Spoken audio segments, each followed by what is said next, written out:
तो आज हमारा kinetic theory of gases and radiation का सेकंड नंबर का लेक्चर शुरू होने जा रहा है। लास्ट लेक्चर में मैंने आपको कुछ होमवर्क दिया था, उसमें एक क्वेश्चन पूछा था, choose the correct option, N ideal gas the molecule possesses. तो इसका आंसर सही क्या था? Only kinetic energy. और इसको मैंने बहुत अच्छे से एक्सप्लेन किया था लेक्चर में।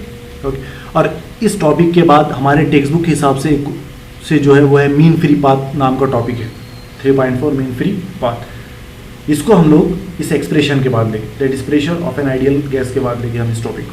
ठीक है, तो चलो शुरू करते हैं, pressure of an ideal gas. तो ये टॉपिक हम इससे पहले शुरू करें, आप समझिए कि हमको इस टॉपिक में स्टडी काय की करनी है। देखिए, ये हमारा एक कंटेनर है, जैसा कि यहाँ पर बताया मैंने,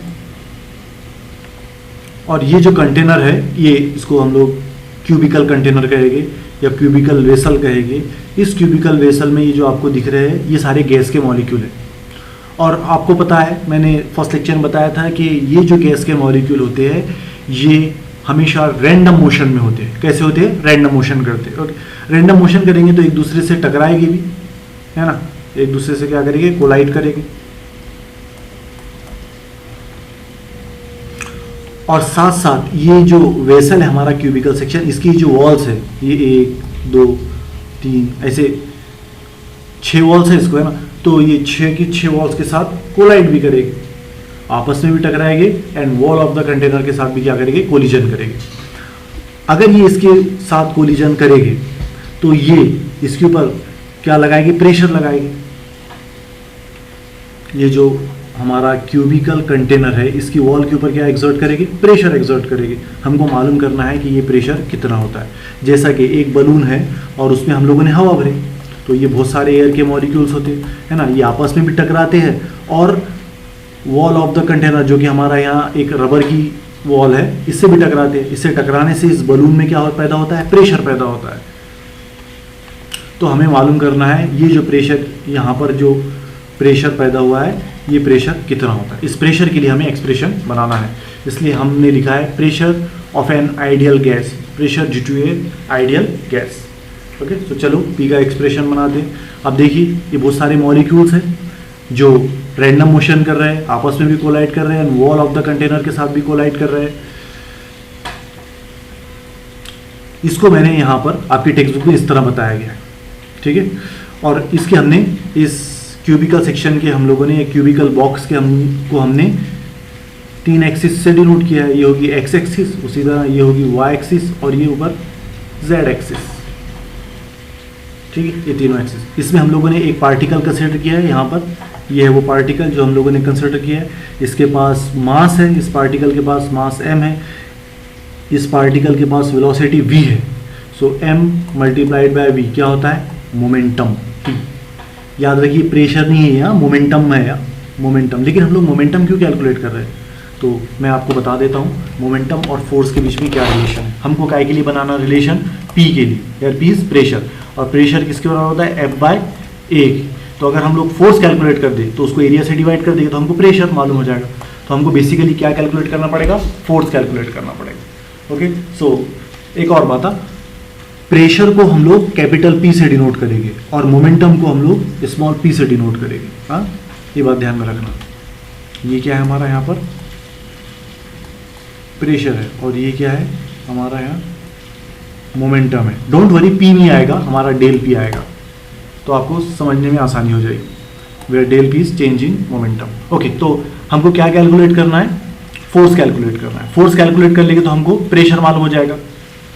लेकिन फोर्स किस तरह कैलकुलेट करेंगे? तो देखिए, F इज इक्वल्स टू होता है बेटा ma, therefore F is equals to m, acceleration बोले तो dv/dt, therefore F is equals to d यहाँ पर लेके चल जाता है, ये हो जाएगा mv। सो d mv बोले तो p, और ये dt नीचे जैसा का वैसा। तो फोर्स क्या होता है? Change in momentum per unit time. Force किसके बराबर होता है? Change in momentum. Change in momentum को हम डिनोट करेंगे अभी फिलहाल डेल p से, डिवाइडेड बाय टाइम। है ना, फोर्स किसके बराबर होता है? चेंज इन मोमेंटम पर time.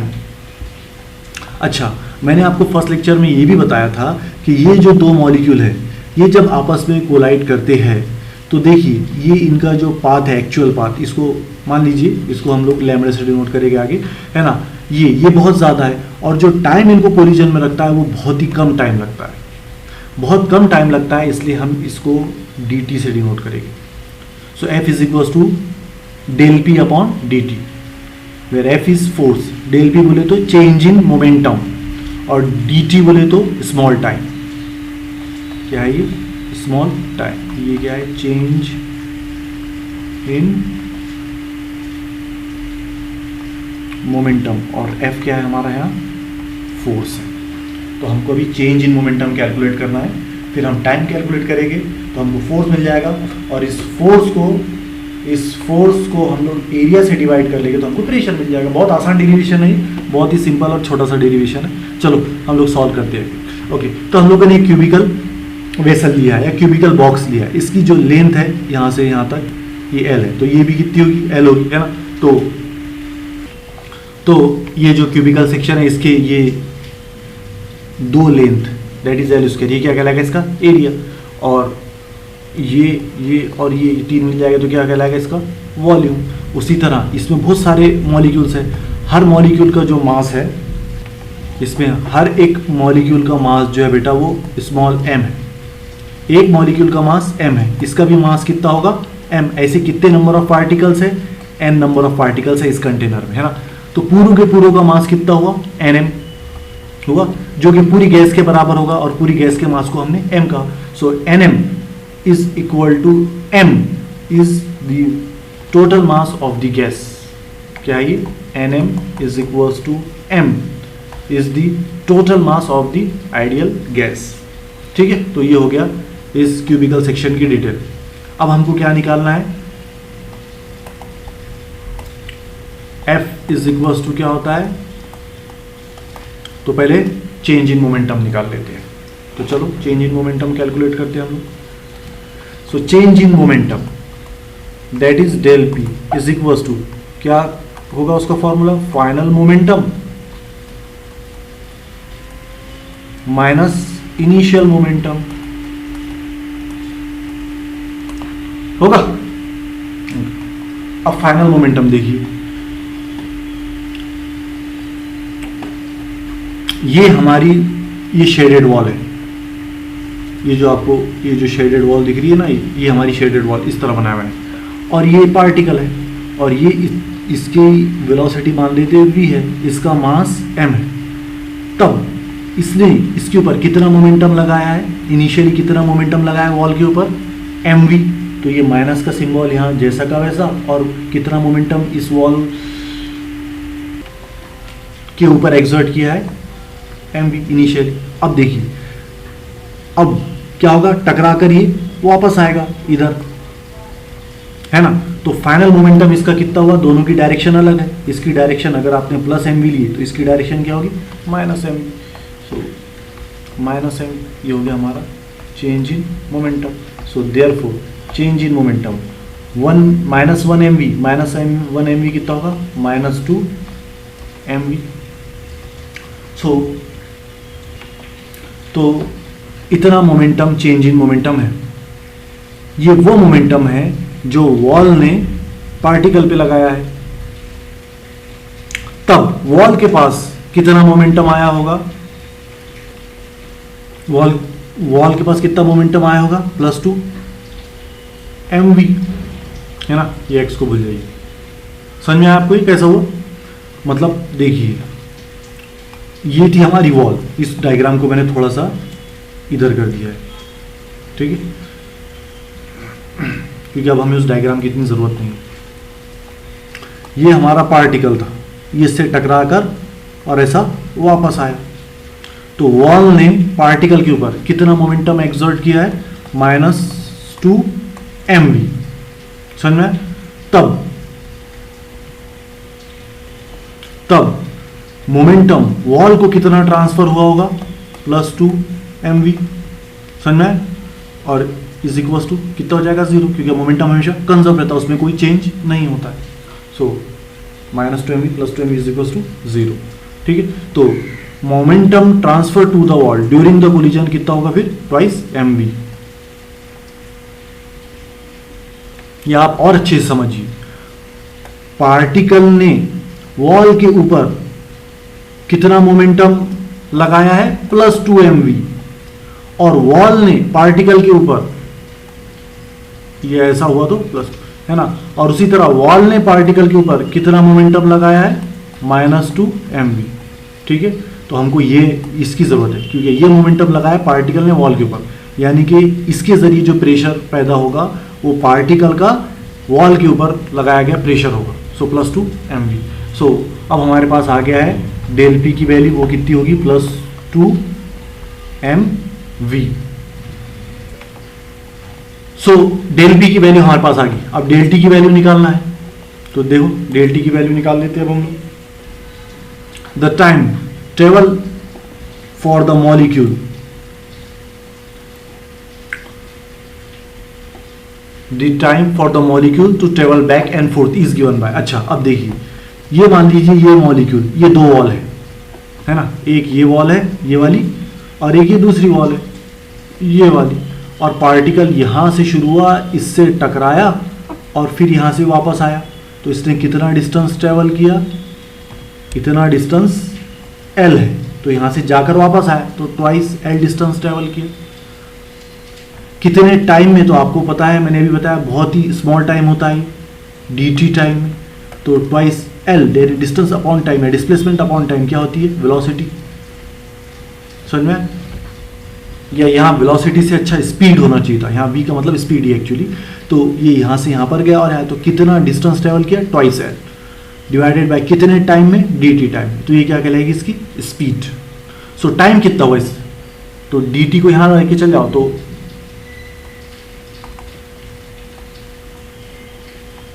Twice L upon v। समझ में आया ना, ये बेसिकली v को यहाँ पर लेके चले गया, dt यहाँ पर आ गया, सो हमारे पास क्या है, dt is equal twice L upon v।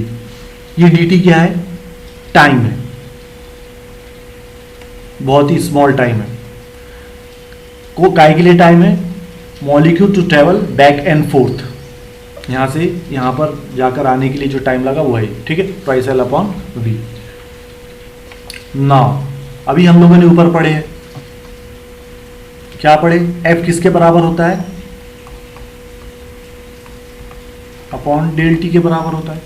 So del P कितना है, twice mv divided by del T कितना है, ये है ट्वाइस L, और ये v ऊपर चला जाएगा तो ये हो जाएगा v का स्क्वायर, ये 2 से 2 कैंसल। या एक काम करते हैं हम लोग, अभी इसको जैसा का वैसा ही लिख लेते, डेल पी की वैल्यू है ट्वाइस mv और डेल टी की वैल्यू है, और नेक्स्ट स्टेप में से सॉल्व करते। सो f किसके बराबर हुआ बेटा, ये 2 कैंसल, ये m यहाँ जैसा का वैसा, ये v ऊपर गया तो ये हो जाएगा v स्क्वायर डिवाइडेड बाय नीचे क्या बचा, L।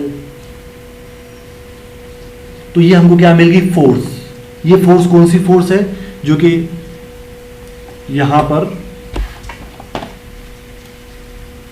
ये एक पार्टिकल ने, यहां पर ये जो एक पार्टिकल है इसके जरिए लगाई गई फोर्स है इस वॉल पर, ये जो शेडेड वॉल है इस वॉल पर लगाई गई इस पार्टिकल के जरिए फोर्स है। लेकिन ऐसा एक ही पार्टिकल है क्या, ऐसा एक ही, ऐसे तो बहुत सारे n नंबर ऑफ पार्टिकल्स है ना। जो पूरी गैस का मास कितना है, m है, तो ये एक पार्टिकल के जरिए लगाया गया फोर्स है। वेलोसिटी जो है पार्टिकल की वो किस डायरेक्शन में, देखिए किस पार्टिकल में मूव हुआ है हमारा, ये x था, x डायरेक्शन में मूव हुआ है, इसलिए आपकी टेक्स्ट बुक में इसको x से डिनोट भी किया है, तो हम लोग भी इसको x से डिनोट कर देते हैं, ठीक है। ये एक पार्टिकल, तो बताओ पूरे के पूरे पार्टिकल के जरिए इस शेडेड वॉल पर लगाया गया फोर्स कितना होगा। अगर एक पार्टिकल के जरिए F is equals to m vx upon l है फोर्स, तो पूरे के पूरे n नंबर ऑफ पार्टिकल्स के लिए कितना होगा, यह हो जाएगा, यह जो मास है ये पूरी गैस के मास के बराबर रहेगा m। जो वेलोसिटी है पूरे के पूरे पार्टिकल की वेलोसिटी जो इस वॉल से टकरा है वो मान लेते कैपिटल v है, जो कि सब काय में मूव कर रहे हैं, x डायरेक्शन में, डिवाइडेड बाय l के बराबर होगा, है ना। ये एक पार्टिकल की है, एक पार्टिकल की। तो पूरी गैस की जरिए लगाई गई फोर्स उस शेडेड वॉल पर कितनी होगी, capital M multiplied by capital B। एक छोटे से ये जो पार्टिकल है इसकी वेलोसिटी है स्मॉल v, तो पूरे के पूरे पार्टिकल की वेलोसिटी हम लोगों ने मान ली कैपिटल V, जो कि x डायरेक्शन में यूज कर रहे हैं, divided by L।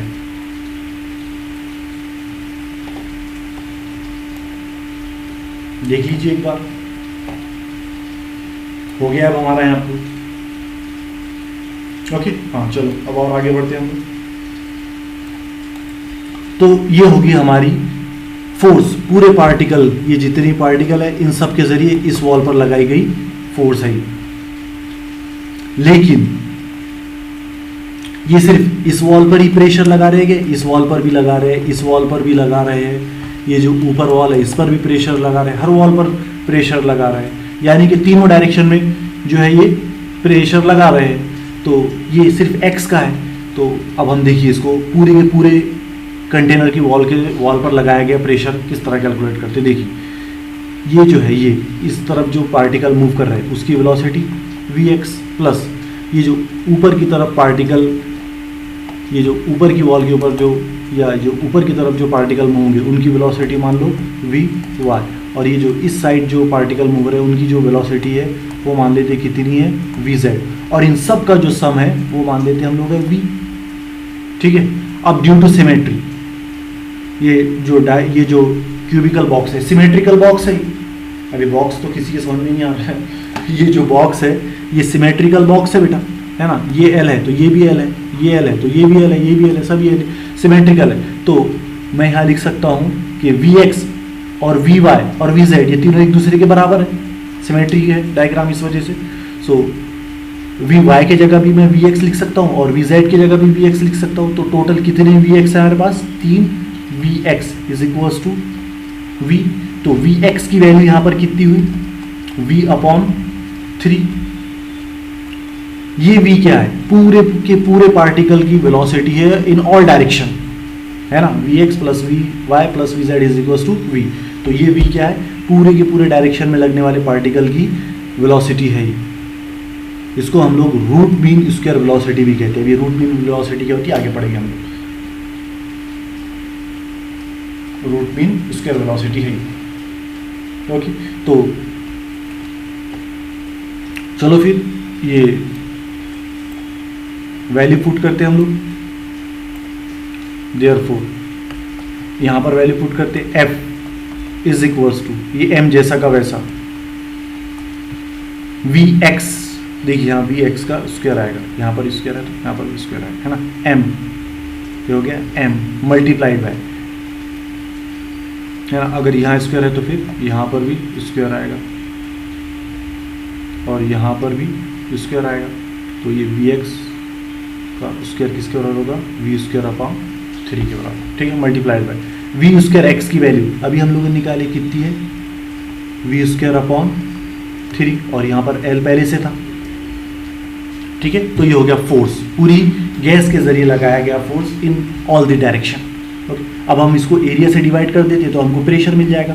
So F/A is equals to M upon, एक L यहाँ पर था, एक L यहाँ पर था। अब यहाँ पर एरिया से डिवाइड करते, यहाँ पर भी करना पड़ेगा एरिया से डिवाइड।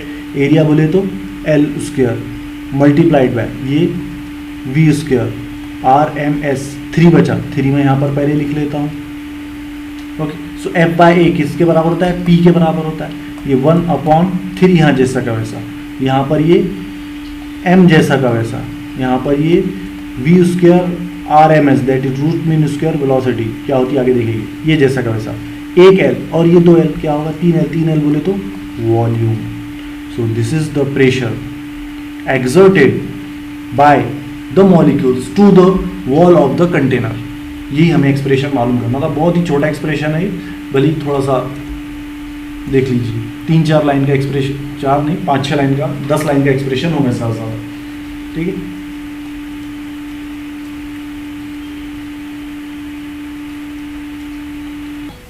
एक बात देख लीजिए, जो लाइन समझ में नहीं आ रही है वो आप मुझसे पूछ भी सकते हैं।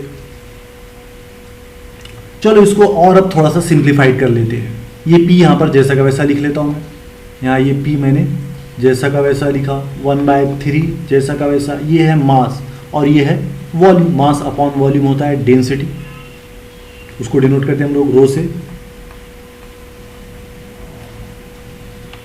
तो ये एक इसका और आसान वर्जन है। P is equal to 1/3 rho V square होता है प्रेशर जो गैस के molecule wall of the container के ऊपर एक्सर्ट करते हैं। चलो अब इसके ऊपर के कुछ न्यूमेरिकल सॉल्व करते हैं हम लोग। तो numerical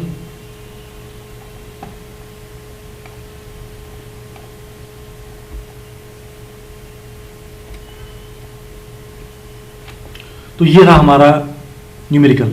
a gas in a cylinder is at pressure P। तो ये एक सिलेंडर कंसिडर कर लीजिए यहाँ, और इसके अंदर जो प्रेशर है वो है P, और इसके अंदर जो मॉलिक्यूल है उसका मास मान लेते हैं हम, ये एक सिलेंडर है हमारा, ठीक है, m, और इसके अंदर जो पार्टिकल की जो वेलोसिटी है वो मान लेते हैं v, ठीक है। ये पहला सिलेंडर है तो इसलिए हम बोल देते हैं यहाँ P1 है P के बराबर, इसका जो मास है m1 वो है m के बराबर, और इसकी जो वेलोसिटी है v1 वो है v के बराबर। पहले सिलेंडर का प्रेशर, मास और वेलोसिटी की वैल्यू ये सब है। और ये फिर इसको हमने बदल कर क्या कर दिया यहाँ, एक ये दूसरा सिलेंडर, और इसमें जो मास है ना, if the masses of all molecule are made 1/3 of their original value, है ना। तो ये जो दूसरा सिलेंडर है, लेट से इसमें जो मास है वो है m2 है, इसमें जो वेलोसिटी है वो v2 है। तो इसका जो मास है वो पहले m था, अब वो बदल कर कितना हो गया 1/3, दैट इज m/3, और वेलोसिटी कितनी कर दी, बोलता डबल कर दी, that is twice v। Then इसमें रिजल्टेंट प्रेशर पहले P था, तो अब यहाँ पर ये जो प्रेशर, इस दूसरे सिलेंडर में जो प्रेशर है वो P2 है, वो कितना है ये हमको फाइंड आउट करना है। तो इसकी इक्वेशन अगर हम बनाएंगे तो इसकी इक्वेशन क्या होगी, P is equals to 1/3 m1 divided bye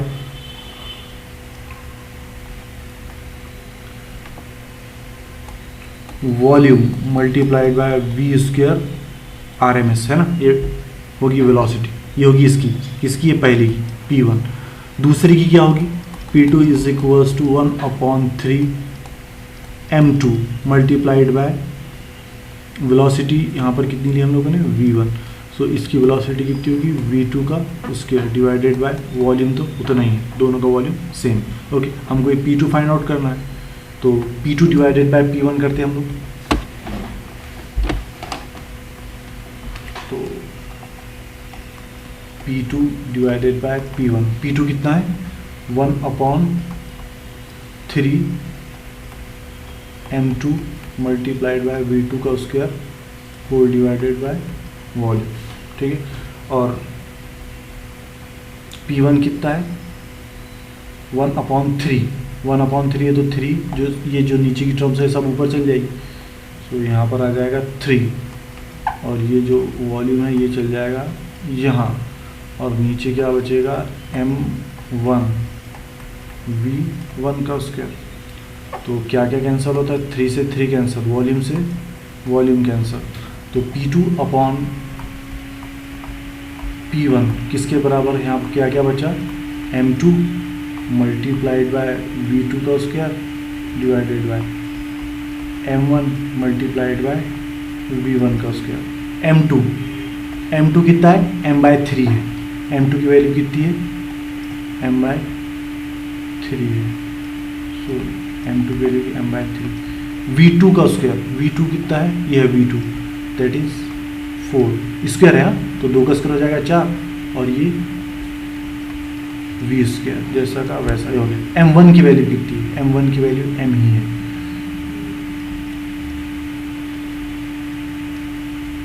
multiplied by v1 की वैल्यू कितनी है, v1 की वैल्यू v ही है, लेकिन स्क्वायर है तो यहाँ उसका ये m से m कैंसिल, v स्क्वायर से v स्क्वायर कैंसिल, तो आंसर कितना है इसका 4/3। लेकिन हमको P2 का प्रेशर पूछा है, सो P2 का प्रेशर कितना हुआ 4/3 P1, और ये जो दूसरा प्रेशर है वो P2 वो किसके बराबर 4/3 P1 की वैल्यू P है ना। ओके, सो ये आंसर है उसका। 4/3। और भी इससे ज़्यादा न्यूमेरिकल मुझे इस टॉपिक पर मिले नहीं, मैं ढूंढ रहा हूँ, मिलेगा तो मैं सॉल्व करके आपको दूंगा। चलो आज के लिए इतना ही, कोई क्वेश्चन हो तो आप ज़रूर पूछिए मुझसे। देख लीजिए आज हम लोगों ने क्या क्या पढ़ा। ये डेरिवेशन बहुत ही छोटा है, 2 या 3 मार्क के लिए, 3 मार्क के लिए पूछेगा, 2 मार्क के लिए नहीं, 3 मार्क के लिए डेरिवेशन। चलो फिर।